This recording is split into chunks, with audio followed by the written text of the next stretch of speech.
हिंदी साहित्य की रिवीजन कक्षा में आपका हार्दिक स्वागत। आपके उज्जवल भविष्य की कामना करता हूं। इससे पूर्व के वीडियोज़ में हमने सरयू के पद्य भाग के पाठों का रिवीजन किया, मुख्य मुख्य प्रश्नों का रिवीजन किया। आज हम राजस्थान शिक्षा बोर्ड पाठ्यक्रम के अनुसार सरयू पुस्तक में से गद्य भाग के अंतर्गत 17 से 22 तक के पाठों का रिवीजन करेंगे। आपसे एक अनुरोध रहेगा कि आप वीडियो को पूरा देखें। पूरा देखने के पश्चात ही आप साहित्यिक शैली में उत्तर लिख सकेंगे। आज हम प्रयास करेंगे कि प्रश्नों के उत्तर साहित्यिक शैली में किस प्रकार लिखे जाते हैं, निश्चित शब्द सीमा में कैसे लिखे जाते हैं। तो आइए आपके उज्जवल भविष्य की कामना के साथ शुरू करते हैं आज की कक्षा, रिवीजन कक्षा गद्य भाग पाठ 17 से 22। तो आइए शुरू करते हैं रिवीजन कक्षा। और रिवीजन कक्षा का पहला प्रश्न जो कि पाठ 17वें पाठ में से है, पाजेब कहानी। पाजेब कहानी की मूल संवेदना बताइए। पाजेब कहानी की मूल संवेदना बताइए। तो इसे लिखने के लिए जैसे मनोविश्लेषणात्मक कहानीकार जैनेन्द्र कुमार द्वारा लिखित यह कहानी बाल मनोविज्ञान की सच्ची तस्वीर प्रस्तुत करती है। बाल मन को भय और आतंक से नहीं जीता जा सकता है। अपराध वृत्ति को सिर्फ प्रेम और सहानुभूति के बल पर ही विजयी किया जा सकता है। बालक पर दोषारोपण करने से पूर्व उसके बाल मन को टटोलना चाहिए। इस कहानी में जो ही बालक पर चोरी का आरोप लगाया जाता है तो बालक मन ही मन अपमान महसूस करने लगता है। वह मूक हो जाता है, उनकी हाँ में हाँ मिलाता है। बालक तनाव और अवसाद से गिर जाता है। इस कहानी से लेखक का उद्देश्य यही है कि भय, दंड और कठोर अनुशासन से अपराध या चोरी का जन्म होता है। भय, दंड और कठोर अनुशासन अपराध या चोरी को जन्म देते हैं। बालकों के साथ स्नेहिल व्यवहार करना चाहिए और यही इस कहानी का मूल भाव है। अगला प्रश्न देखिए। अगला प्रश्न है आपके, हम सहज भाव से अपनी उलझी कहानी नहीं कह सकते। इस पंक्ति से लेखिका का क्या आशय है। महादेवी जी वाला पाठ आलोपी उस पाठ में से है जिसकी एक लाइन ली गई है। इस लाइन का आशय स्पष्ट करना है। देखिए, इस पंक्ति में लेखिका ने गरीब और अमीर के जीवन और उनकी कथनी करनी में अंतर करते हुए बताया है कि गरीब लोग जितने बाहर से सीधे सरल होते हैं, ठीक उतने ही आत्मिक रूप से भी वो निश्छल होते हैं। उनमें किसी प्रकार का कोई छल नहीं होता है। वे अपने दुख सुख को व्यक्त कर देते हैं, जबकि अमीर लोग बाहर से स्वच्छ और सरल दिखते हैं पर अंदर से कुटिल होते हैं। उनकी कथनी करनी में अंतर होता है। इसी कारण संपन्न वर्ण के लोग जो होते हैं उनकी बातें सदा उलझी रहती है, उनकी बातें सुलझती नहीं है। तीसरा प्रश्न देखिए। तीसरा प्रश्न, आज के पुरुष का पुरुषार्थ विलाप है, ऐसा महादेवी जी ने क्यों कहा। तो इसका उत्तर लिखना है। आज के युग की आधुनिक मीरा के रूप में प्रसिद्ध महान कवयित्री वर्तमान युग पर व्यंग्य करते हुए कहती है कि आज का पुरुष अपने स्वार्थ को पूरा करने के लिए दीनहीन स्वरों में विलाप करने लगता है। दुखी होने का दिखावा कर अपने कष्ट और व्यथा प्रस्तुत करता है। अपने इस नाटकीय प्रस्तुतिकरण में स्वार्थ का जो भाव है वो स्पष्ट झलकता है। कहने का अर्थ यह है कि पुरुष अपने पुरुषार्थ से नहीं, असत्य और छल से अपना जीवन व्यतीत करने में लग गया है। इसका उत्तर ये होगा। चौथा प्रश्न देखिए। चौथा प्रश्न है, गिरा अनयन नयन बिनु बानी से लेखिका का क्या आशय है या लेखिका ने ऐसा क्यों कहा। जब आलोपी ने लेखिका और छात्रावास के लिए सब्जियां लाकर देने का प्रस्ताव रखा तब महादेवी जी ने प्रश्न किया कि इसका हिसाब कौन रखेगा। आलोपी ने क्या किया, झट से जवाब दिया कि इसका हिसाब मेरा ताऊ रख लेगा, छात्रावास का हिसाब मैडम यानी महादेवी जी रख लेंगे। गरीब व्यक्ति की गरीब व्यक्ति की इस सरलता और निश्चल वाणी को देख करके उन्होंने यह अवसर दिया, यानी काम पर रखा, और कुछ ही दिनों में आलोपी सबकी आंखों का तारा बन जाता है।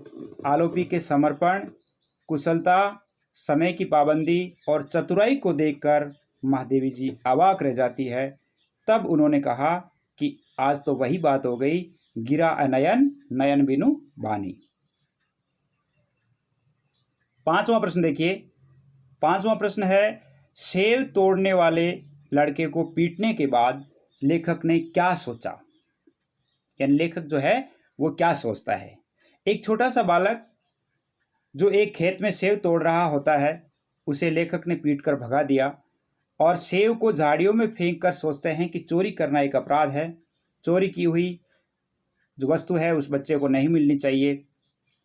इससे अच्छा है कि सेव जो है वो सड़ जाए, इससे अच्छा ये होगा कि ये सेव सड़ जाए और इसमें बाल मन की जो समस्त विशेषताएं हैं वो झलकती है और अंचल विशेष की बातें भी इसमें दर्शाई गई है, क्योंकि लेखक अपनी दृष्टि में चोरी को अपराध समझता है और इससे दूषित वृत्ति को बढ़ावा देना मानव समाज के लिए एक अच्छा संकेत नहीं है। इसलिए वह बच्चे को पीट करके और बार बार उस चोरी के बारे में सोचता है कि चोरी की हुई वस्तु उस बच्चे को नहीं मिलनी चाहिए। छठा प्रश्न देखिए। छठा प्रश्न है कि उस पहाड़ी बाला को देखकर लेखक ने पहाड़ी लोगों के बारे में क्या सोचा। पहाड़ी बाला को गुनगुनाते देखकर लेखक ने सोचा कि जीवन कितना सरल, सुखी और वैमनस्यता से दूर है इन लोगों का। अपने पशुओं के साथ रहना, प्रकृति की गोद में खेलना, अपने पशुओं के दुख दर्द को समझना, अपना दुख समझना, ईश्वर से सच्ची प्रार्थना करना, संपूर्ण जीवन इसी सादगी और खुशी में व्यतीत कर देते हैं, खुशी से व्यतीत कर देते हैं। इन्हें भौतिक जगत का जादू छू भी नहीं सकता। मानवीय दूषित वृत्तियों से परे सच्चे मानव का जीवन जीते हैं और इन्हीं के कारण प्राचीन सभ्यता के अवशेष कायम है। यह सच्चा मनुष्य जीवन है जिसमें सादगी है, सरलता है, समर्पण भाव है, सब कुछ देखा जा सकता है। पहाड़ी लोगों के जीवन के बारे में उन्होंने ये सोचा था। सातवां प्रश्न देखिए। सातवां प्रश्न है कि लोभ लालच कुछ समय के लिए व्यक्ति को विचलित कर सकते हैं, पर अंततः नैतिक भाव ही विजयी होते हैं। कैसे? जैसे देखिए, उसका उत्तर होगा कि मनुष्य भौतिकवाद के वश में होकर कुछ समय के लिए नैतिकता को भूलकर चोरी, अपराध और अन्य वर्जित काम करता है। जब उसकी अंतरात्मा जागृत होती है तो वह स्वयं को एक अपराधी मानकर प्रायश्चित करना शुरू कर देता है, अपनी भूलों को सुधारने में लग जाता है। लेखक ने मूर्ति चुराई। जब अंतरात्मा की आवाज़ सुनी तो उदास हो गए। मूर्ति को यथास्थान रखकर आने पर ही चैन की सांस ली। उस समय उन्होंने महसूस किया कि बालक ने तो सिर्फ सेव चुराया था, जबकि मैंने तो पूरा मंदिर ही लूट लिया है। अतः कहा जा सकता है कि लालच कुछ समय के लिए विचलित कर सकता है, परंतु अंततः विजय नैतिकता की ही होती है। प्रश्न संख्या 8, ये भी सेव और देव कहानी में से ही है। सेव और देव कहानी की मूल संवेदना लिखिए। मूल संवेदना किसी भी कहानी या पाठ की होती है तो वह उत्तर हर एक प्रश्न के लिए सटीक होता है। तो इसका उत्तर आपको लिखना है कि तार सप्तक के संस्थापक कवि अज्ञे द्वारा लिखित यह चिंतन प्रदान कहानी है। मनुष्य कुछ समय के लिए लोभवश अपनी आत्मिक पुकार खो देता है, तुच्छ स्वार्थ के लिए निंदनीय कार्य कर बैठता है। व्यक्ति दूसरों में कमियां ढूंढने लगता है, लेकिन स्वयं का मूल्यांकन नहीं करता है। इसलिए प्रोफेसर साहब ने कहा कि बालक ने तो सेव चुराया था, मैं तो मंदिर ही लूट लाया हूँ। यानी इसका अर्थ है कि जब बौद्धिकता क्षीण होने लगती है व्यक्ति की, जब बौद्धिकता क्षीण होने लगती है तो व्यक्ति की आत्मिक चेतना प्रबल हो जाती है, आत्मिक रूप से वह एकदम निर्मल हो जाता है, अपने द्वारा की गई भूलों पर पश्चाताप करने लगता है, अपनी गलतियों को सुधारने का प्रयास करता है, अपनी अंतरात्मा की सुनने लगता है। और इस कहानी का मूल भाव यही है कि हमें अपनी अंतरात्मा की सुननी चाहिए। ये था प्रश्न 8 का उत्तर। आगे चलते हैं प्रश्न 9 की तरफ। देखिए 9वां प्रश्न। 9वां प्रश्न जो है यह है भक्ति आंदोलन से भावात्मक एकता मजबूत हुई है कैसे। और ये वो पाठ है, यानी भक्ति आंदोलन वाले पाठ में से है। भक्ति आंदोलन एक ऐसा युग था जिसमें लोगों को भावात्मक रूप से ईश्वर की ओर उन्मुख होने के लिए प्रेरित किया गया। जब आमजन युद्ध, लूटपाट और अनैतिक बाधाओं से भयभीत था, तब भक्त कवियों ने अपनी आध्यात्मिक शक्तियों के बल पर आक्रांताओं को नियंत्रित किया, जिससे आमजन भक्तजनों के प्रिय हो गए। लोग भावनाओं से उनके पंथ और साध्य की ओर प्रवृत्त हुए और भक्ति आंदोलनकारियों ने विश्वास और सहिष्णुता के बल पर जनता को संयोजित किया। अतः कहा जा सकता है कि भक्ति आंदोलन से भारत की भावात्मक एकता मजबूत हुई, अर्थात उन्होंने अपने आंदोलन को, अपने जो साधन था या अपना जो पंथ था, उसके लिए उन्होंने किसी भी प्रकार का विज्ञापन जारी नहीं किया। फिर भी लोग हैं वो उनके पंथ से इतने जुड़ गए भावात्मक रूप से कि जन जन के वो प्रिय हो गए। 10वां प्रश्न, लड़की की माँ की कौन सी सोच से पता लगा कि अर्थशास्त्र ने संस्कारों को पटखनी दे दी है। यानी संस्कारों के साथ जो अर्थशास्त्र की होड़ या अर्थशास्त्र के साथ जो संस्कारों की होड़, वो एक पाठ है। उस पाठ में से है ये, जब लड़की ने नौकरी एवं पढ़े लिखे लड़के से शादी कर ली, इस बात का जब उसकी माँ को पता लगा तो प्रथम दृष्टया खूब विरोध किया।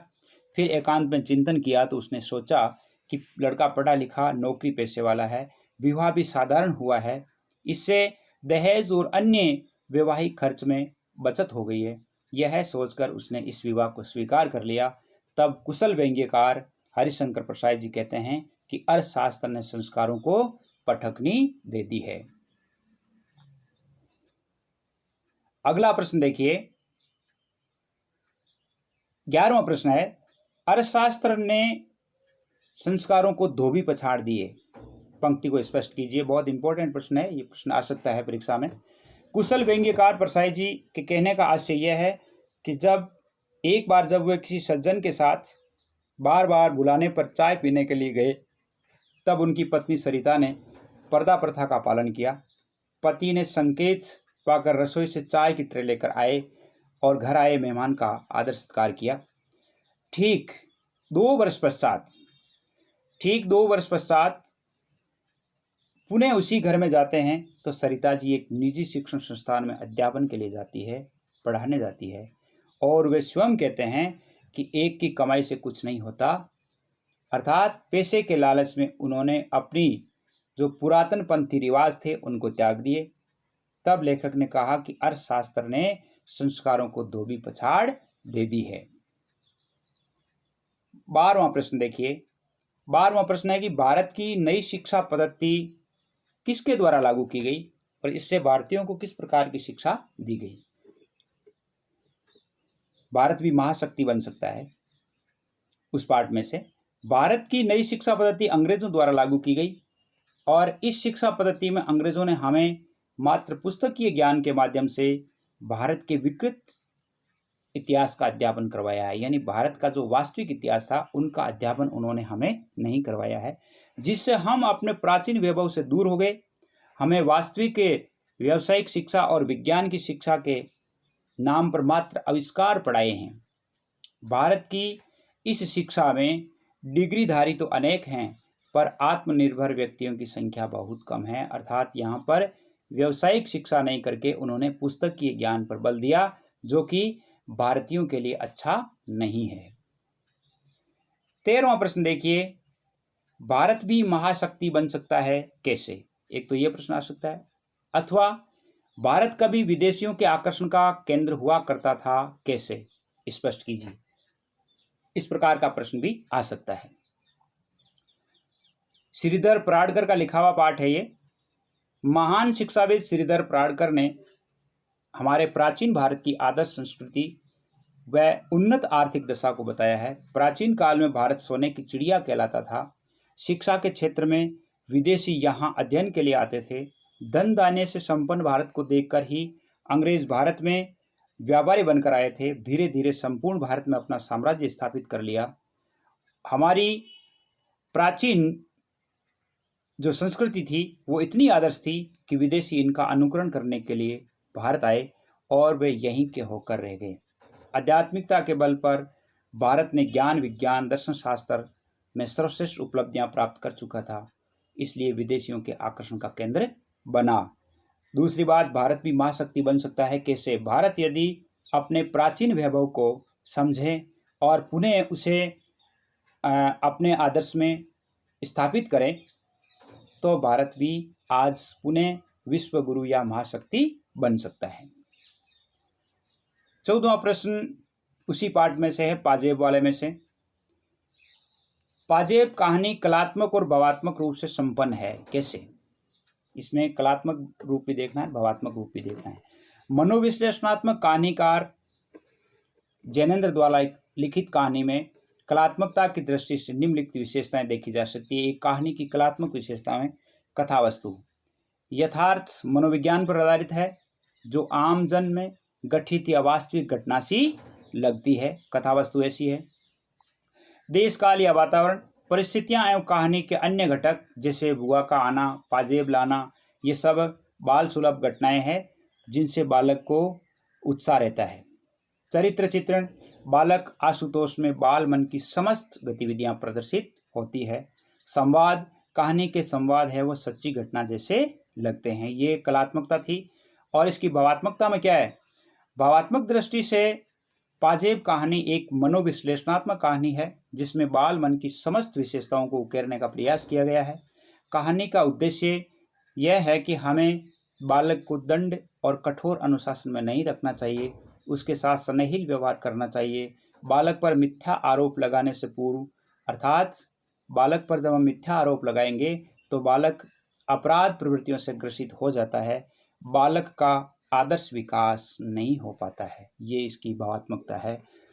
ये थे आपके प्रश्न जितने, यानी 14 प्रश्न, जिसमें पाठ 17 से लेकर के और 22 तक इसमें किया गया, 17 से 22।